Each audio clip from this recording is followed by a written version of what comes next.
Bureau chief Islamabad Iftikhar Shirazi ने भी हमें ज्वाइन किया है। शिराजी साहब,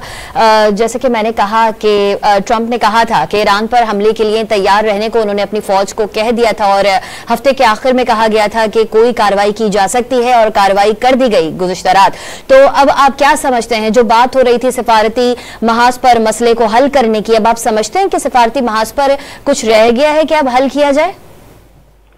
क्योंकि मेरे ख्याल में आखिरी जो ऑप्शन है वो सिफारती हल ही होता है और डायलॉग टेबल के ऊपर ही मामला तय होते हैं।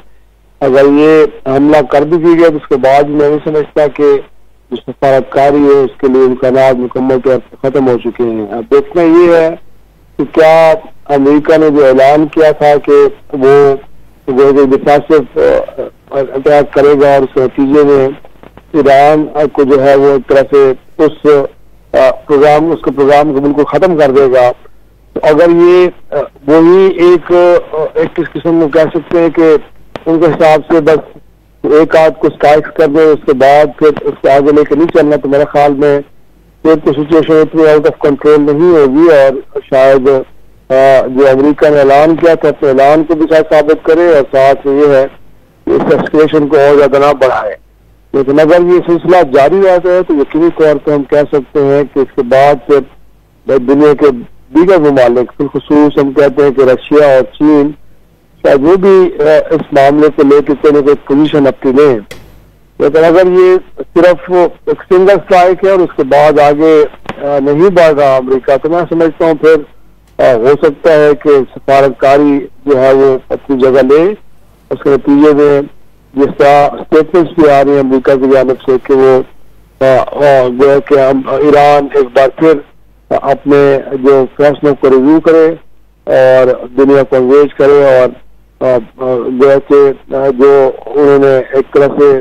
अपना एक डिजाइन बना रखा है कि उन्होंने न्यूक्लियर वेपन्स हासिल करने हैं, अगर उससे दस्तबरदार होता है तो फिर यकीनी तौर पर चीजें बेहतर हो सकती है। तो मेरा ख्याल में अब देखना ये है कि इसके बाद क्या कंटिन्यूएशन में ये चीजें आगे बढ़ती है या बस एक ही स्ट्राइक और उसके बाद। शिराजी साहब, यहाँ पर सवाल ये भी पैदा होता है कि चलें ठीक है, ईरान की अगर हम बात करें, ठीक है, जंगजू कौम है, बराबरी की सतह पर मुज़ाकरात चाहती है, बराबरी की सतह पर बयानात दिए जा रहे हैं, बराबरी की सतह पर जंग में जो है वो अपना दिफा भी पेश किया जा रहा है। आपको लगता है कि इस सूरत हाल से जो है वो ईरान जो है वो आगाह नहीं था, या फिर अब मामला ऐसा है कि ईरान के पास कंटीजेंसी प्लान मौजूद नहीं था? ये चीज दिमाग तस्लीम नहीं कर पा रहा है। देखिए, मेरे ख्याल में ईरान को इन तमाम खतरात से मुकम्मल आगाही थी, उन्हें ये भी मालूम था और आपने देखा भी है कि उन्हें बेफास जिस दिन ये जंग शुरू हुई है तो उनका ख्याल ये था कि अमेरिका के ईमा पे शुरू हुई है और बुनियादी तौर पर इस जंग के पीछे जो मनसूबा साज है वो इसराइल नहीं है बल्कि अमेरिका ही है। और अब साबित भी हुआ है। आपको याद है कि जब ये जंग शुरू हुई या उससे पहले जब इस जंग के इम्कानात पैदा हुए तो अमेरिका ने पोजीशन ली कि उसका इस जंग से कोई ताल्लुक नहीं है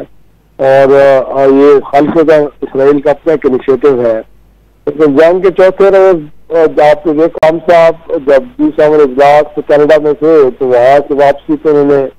बाकायदा तौर पर एक इंप्रेशन दिया कि वो अब इस बराह रास्त जंग में शामिल होना चाह रहे हैं। और उसकी वजह भी है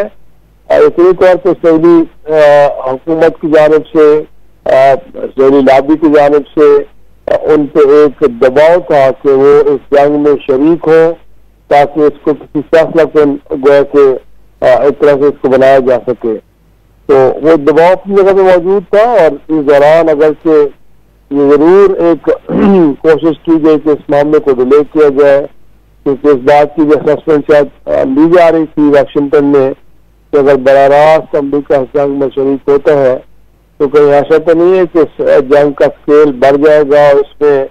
दुनिया के दीगर प्लेयर्स भी शामिल हो जाएंगे, क्योंकि रूस की जानिब से और चीन की जानिब से जो स्टेटमेंट्स आ रही थी वो ये बता रही थी कि इस बात के खदशात मौजूद है कि वॉर थिएटर अगर बड़ा होता है तो उसमें दीगर प्लेयर्स भी आ सकते नजर आएंगे। तो बिलखुसूस ईरान की जानिब से भी ये जो स्टेटमेंट आ रही थी कि अगर ईरान इस जंग अमरीका इस जंग में बराह रास्त शरीक हुआ तो फिर खित्ते में अमरीकी मफादात को भी निशाना बनाया जाएगा। तो मेरे ख्याल में इनिशियल असेसमेंट तो ये थी कि शायद इसमें शामिल न हुआ जाए, लेकिन अगेन एक दबाव था साथ में ट्रम्प साहब भी इस बात का ऐलान कर चुके थे। तो अमेरिका ने अपनी बात को एक हद तक दुरुस्त साबित किया है या उस पर अमल दरामद किया है, लेकिन मैं जैसे मैं कह रहा हूँ कि अगर कंटिन्यूएशन में आगे भी अमेरिका की जानिब से ईरान पे हमले होते हैं तो फिर यकीनी तौर पे ईरान की जानिब से भी इस खित्ते के अंदर बिलखुसूस जैसे इराक के अंदर फौजी अड्डे हैं अमरीकी और बाकी जो गल्फ ओमान में मौजूद हैं उनके बेड़े, तो मेरे ख्याल में फिर अब जारी की बात हो सकता है कि अब ईरान की जानिब से उन अहदाफ को भी निशाना बनाया जाए। तो अब देख रहे हैं कि इसके बाद अब क्या होता है, तो क्या ये सिलसिला अभी आगे और बढ़ता है और बढ़ता भी है, तो क्या दुनिया के दीगर ममालिक खामोश रहे हैं, क्योंकि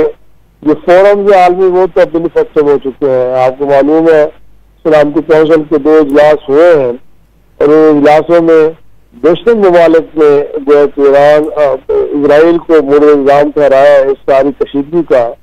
और साथ में इस बात का भी मुतालबा किया गया कि सही जंगबंदी होनी चाहिए। और ईरान को भी जब डायलॉग के लिए एंगेज किया गया, वो आपको देखा है कि यूरोपीय यूनियन के वज़ीर ख़ारजा के साथ उनकी मुलाकात ईरानी वज़ीर ख़ारजा की और उन्होंने ये इंप्रेशन दिया कि वो तो जारियत नहीं जारे नहीं मुल्क नहीं था, वो तो कशीदगी नहीं चाहते। लेकिन इस दौरान हमने देखा है कि इसराइल तो जो इस कजिए का मेन एक तरह से प्लेयर है और उसके साथ उनके जो इत्तेहादी है अमेरिका, जो है कि उनका मूड हरगिज़ नहीं लग रहा था कि जंग बंद हो और डायलॉग टेबल सजे और गुफ्तगू हो और उसके नतीजे में मामला है। मेरा ख्याल है कि अब देखना ये है कि अगला स्टेप क्या है इसराइल और अमेरिका की जानिब से, वही तय करेगा कि क्या ये जंग अब मजीद शिद्दत इख्तियार करेगी और इसके नतीजे में कुछ दीगर ममालिक भी शरीक हो सकते हैं, और ईरान खुद अगला कदम क्या उठाता है, क्या हदफ सिर्फ तेल अवीव और इसराइल के दीगर शहर रहेंगे या उनके अहदाफ से जो है वो अमेरिका के फौजी अड्डे, और फिर ये है कि अपना हुरमत से गुजरने वाले जो बड़ी जहाज है कि जो वहां से तेल बर्दार जहाज है, तो वो भी उनके निशाने पे आते हैं। तो मेरा ख्याल है कि उसके बाद अगर ऐसा होता है तो सिचुएशन और ज्यादा गड़बड़ हो जाएगी, ज्यादा खराब हो जाएगी। तो यकीनी तौर पे लामहला तौर पे वो ममालिक तो जिनके बारे में कहा जा रहा है कि उनके मफादात भी वाबस्ता है, तो अगर ईरान के अंदर हुकूमत की तब्दीली होती है, रजीम की तब्दीली होती है, तो उससे वो भी शायद मुतासर होंगे। तो हो सकता है कि ओपनली या फिर दर पर्दा वो ममालिक भी ईरान के साथ खड़े हों और ये जंग फिर तवालत इख्तियार करेगी, तैयारी की बात है, दुनिया मुतासर होगी। अच्छा शिराजी साहब, आप क्या समझते हैं खित्ते के लिए ये सूरत हाल कितनी कशीदा है, क्योंकि जाहिर है कि ईरान और इजराइल दोनों के बॉर्डर्स तो नहीं मिलते हैं, बीच में काफी सारे ममालिक आते हैं, जिस तरह से ये जंग जारी है और अब अमेरिका भी इजराइल के साथ शामिल हो चुका है, खित्ते के लिए ये कितनी अलार्मिंग सिचुएशन है, खासतौर से उन ममालिक के लिए जिसके बीच में बसते हैं? जी बिल्कुल, बड़ी ही परेशान कुन है, और मैं समझता हूँ कि इससे जो बिलखुसूस तेल की आलमी तिजारत है वो शदीद अब मुतासर होगी। और साथ में आपको मालूम है कि ईरान बहरहाल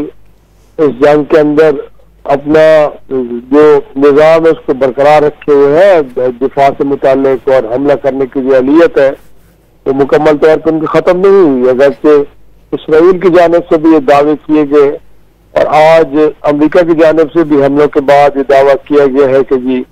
एटमी प्रोग्राम को मुकम्मल तौर पर ख़त्म कर दिया गया है, लेकिन इसकी कोई तस्दीक तो हमारे पास नहीं है, क्योंकि इससे पहले ये कहा गया था इसराइल की जानिब से कि जो ईरान की हमला करने की अहलियत है मुकम्मल तौर पर ख़त्म कर दी गई। लेकिन आपको मालूम है कि 10 रोज भी जो है कि ईरान की जानिब से मिसाइल दागे गए और उन्होंने इसराइल के अंदर अपने अहदाफ को कामयाबी से निशाना भी बनाया।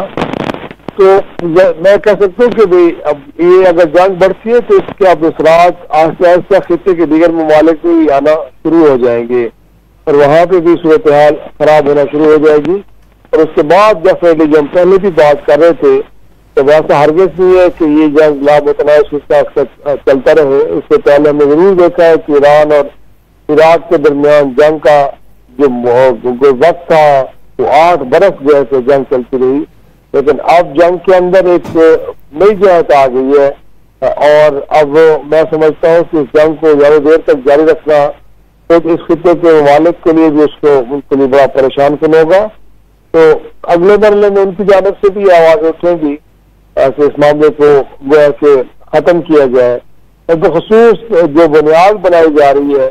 ईरान न्यूक्लियर प्रोग्राम के अंदर उस सतह पे पहुंच गया कि वो अब यूरेनियम को सतह पे एनरिच कर सकता है कि जिससे एटमी हथियार बनाए जा सकते हैं, उसकी तस्दीक भी कहीं से नहीं हो सकती, क्योंकि बार बार ईरान की जानब से भी और साथ में सलामती कौंसिल के आखिरी इजलास में जो है कि रूस की जानब से भी कहा गया कि ईरान का ऐसी प्रोग्राम तो IAEA की निगरानी में चल रहा है और इस आलमी जंग से एक मरहले पे भी ये नहीं कहा कि ईरान एटमी हथियार बनाने की तरफ जा रहा है। दूसरा ये कि ईरान ने नॉन प्रोलिफरेशन ट्रीटी के ऊपर भी साइन कर रखे हैं, उससे भी इस बात की तस्दीक होती है कि ईरान के एटमी हथियार हासिल करने की कोई अज़ाइम नहीं है। फिर कहा जाता है कि उनके जो स्पिरिचुअल लीडर हैं मरहूम आयतुल्लाह ख़ुमैनी की जानिब से भी ये फतवा आया था किसी जमाने में कि जो एटमी हथियार है वो उनका हसूल हराम है। इतने कुछ चीजें मौजूद होते हुए अगर फिर भी अमेरिका और इसराइल की जानिब से बार बार ईरान के खिलाफ इस तरह के इल्जाम और इस नतीजे में उन पर हमला करना, तो उस बात की नमाजी करता है कि बुनियादी तौर पर एटमी हथियार या एटमी प्रोग्राम कुछ बहाना है, लेकिन ईरान में अमेरिका और इसराइल रिजीम चेंज चाहते हैं जैसे कि सीरिया के अंदर किया गया। तो जाहिर सी बात है इस बात को दुनिया शायद तस्लीम नहीं कर पा रही। अभी तक तो हमने देखा कि बड़ा मोहतात रिस्पॉन्स था दुनिया का, लेकिन अब इसमें अमेरिका का बड़ा राज शरीक हो जाना और अगर इसमें शिद्दत आती है जैसे मैंने कहा कि अगर ये गए तो सिंगल स्ट्राइक है और जिस तरह की स्टेटमेंट आई अमेरिका से कि हमने अहदाफ अपने हासिल कर लिए हैं और अगर यहाँ तक मामला महदूद रहता है तो फिर तो शायद सिचुएशन खराब नहीं होगी, लेकिन अगर ये कंटिन्यूएशन में होता है तो मेरा ख्याल है कि फिर खिते के ममालिक के लिए नहीं सिर्फ बल्कि दुनिया के लिए ये बड़ी परेशान कुन बात है। इस नतीजे में आलमी मैशत मुतासर होगी, लोगों के मामला जिंदगी मुतासर होंगे और फिर इस जंग में दीगर ममालिक के शरीक होने के इम्कान बढ़ जाएंगे।